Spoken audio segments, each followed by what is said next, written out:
மெஸ்ஸியிடம் மன்னிப்பு கேட்டார் மேற்கு வங்க மாநில முதல்வர் மம்தா பானர்ஜி.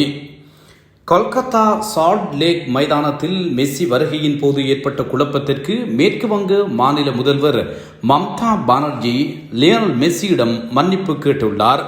ஓய்வு பெற்ற நீதிபதி ஆசிம் குமார் ரே தலைமையில் விசாரணை குழு அமைத்து சம்பவம் குறித்து விரிவான விசாரணைக்கு உத்தரவிட்டுள்ளதாகவும் தெரிவிக்கப்படுகிறது. இதே நேரத்தில் மைதானத்தில் குழுமியிருந்தவர்கள் பெற்றுக்கொண்ட டிக்கெட்டுகளுக்கான பணத்தை மீள அவர்கள் கைகளில் ஒப்படைக்கவும் நடவடிக்கைகள் மேற்கொள்ளப்பட்டுள்ளதாகவும் செய்திகள் வெளியாகியுள்ளன.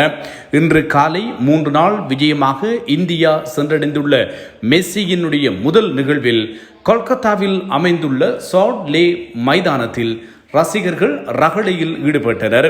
நீண்ட நேரமாக மைதானத்தில் மெஸ்ஸியை காண்பதற்காக காத்திருந்த ரசிகர்கள் வெறுமனே 10 நிமிடங்கள் மட்டுமே மெஸ்ஸி அந்த குறித்த நிகழ்வில் நேரத்தை செலவிட்டு விரைவாக திரும்பிய காரணத்தால் தங்களால் மெஸ்ஸியை பார்க்க முடியாது போனதாக ரகளையில் ஈடுபட்டிருந்தமை